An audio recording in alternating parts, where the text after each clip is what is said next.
Bleach, Sennen Kessen-hen. This has been a long time coming. From those who've been with the series from its start, to newer fans through the years, to finally not only have more Bleach, but to have a continuation and finally an adaptation of this long-awaited arc that so many fans have craved for and wanted for so long. How is it faring up? Let's see. In 2012, Bleach ended its long anime run without adapting the final arc from the manga. Dubbed as part of the Big Three, it almost felt like an end of an era. Some fans were left confused that the anime omitted its final arc, although it's understandable that the manga was still ongoing at the time. Almost 8 years later, Bleach's massive 20th anniversary event breathed new life into the franchise as we got the final arc anime announcement, Bleach 1000-Year Blood War. Mind you, this isn't just an announcement for what fans wanted after all these years. It's a celebration for the entire Bleach fandom. Tite Kubo has amassed a loyal fan base, and I confidentially say that he deserves it for his creative vision and sheer determination.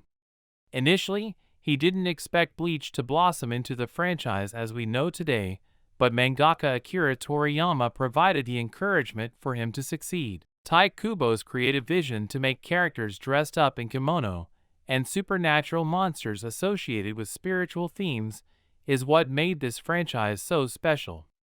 Of course, he was influenced by other works, but Bleach still stands out as a very special show on its own. And with the final story arc, this served as the ultimate send-off for anime viewers who had hoped to see this one day. Story: Substitute Soul Reaper Ichigo Kurosaki spends his days fighting against hollows, dangerous evil spirits that threaten Karakura Town. Ichigo carries out his quest with his closest allies, Orihime Inoue, his childhood friend with a talent for healing, Yasutora Sato, his high school classmate with superhuman strength, and Yuri Ishida, Ichigo's Quincy rival. Ichigo's vigilante routine is disrupted by the sudden appearance of Askiaroa Burn, a dangerous Arrancar who heralds the return of Yawatch, an ancient Quincy king. Yawatch seeks to reignite the historic blood feud between Soul Reaper and Quincy, and he sets his sights on erasing both the human world and the Soul Society for good.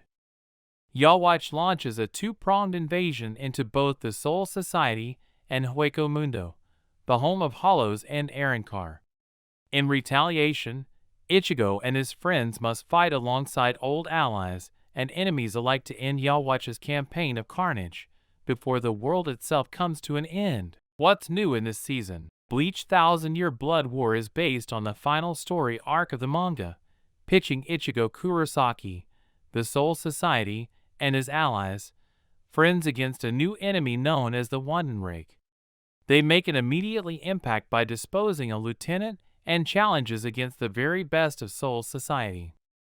Led by the Quincy King Yawatch, their true agenda remains a mystery, but it's clear that they are a prominent threat against all of Soul Society and the human world. Even the world of Hueco Mundo isn't safe from their wrath as Ichigo and his allies decides to take a stand against this new threat. Watching the 1000-Year Blood War arc immediately shows just how dangerous and capable the Wandenrake is with their special abilities, equipment, and ruthless ambitions. While not much is known about some of their members display a malevolent aura that borderlines on a godlike complex. If there's anything Bleach has taught me about its antagonists, it's that they often come across as charismatic characters such as Sosuke Aizen and the Espadas. While we don't know much yet about Wandenrake, it's clear that they are a force to be feared. Same old friends. Our orange-haired main protagonist Ichigo Kurosaki is still the same Shinigami we came to know since previous seasons. Joining him in his quest to stop the Wandenrake includes his loyal friends such as Rukia, Renji, Yasutora Sato, Orihime, and of course, the Soul Society. The oddball of this show is Yuri Ishida, because of his status as a Quincy, and this is a source that gets complex this season. Unfortunately, this season doesn't truly dive into Yuri's motivations, or what his true purpose is yet. Most interestingly, however, we come to know a deeper background story of a few Soul Reaper captains, including Jinryosai Shigekuni Yamamoto, Kenpachi Zaraki, and Retsu Unohana. Even Ichigo's parents gets a spotlight this season, as we come to know how Isshin and Masaki met in their past. It's important because Bleach has a large cast of characters, and we can easily get lost. This season took its time to give these characters more meaning with their stories. But fear not, other favorite characters in the franchise also makes a return, including Toshiro and Byakuya.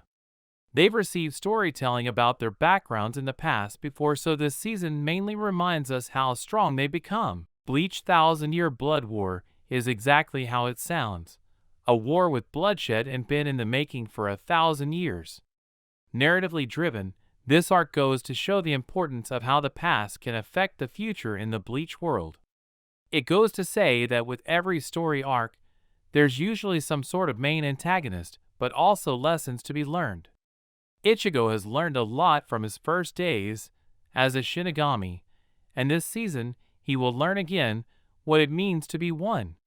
Watching this series serves as a celebration and ultimately a way to give fans back what they've wanted all these years: art style and sound. Despite the near decade-long absence on television, Studio Pierrot knew it had to step up and deliver this arc to its eager fans.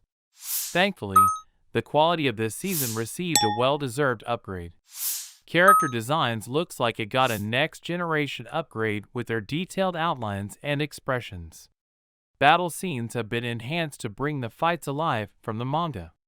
Most importantly are the way this season adapted its character emotions.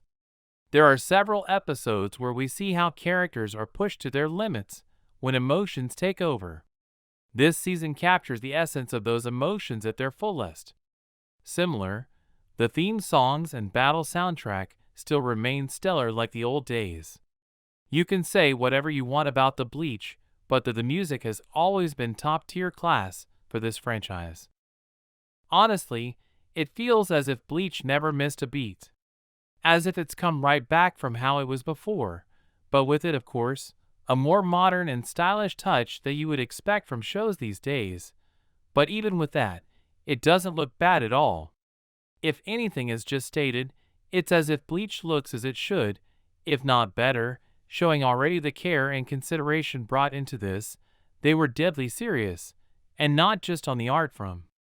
The voice acting is on point, and classic voices you all remember are front and center. Bleach is a franchise that always stood out with its large, colorful cast of characters, themes, and pushes its lore to a level we fondly remember. This season takes another step forward to showcase the final story arc from the manga. Believe me, Bleach fans have always wanted this for years, and this was another one of those cases of not if, but when.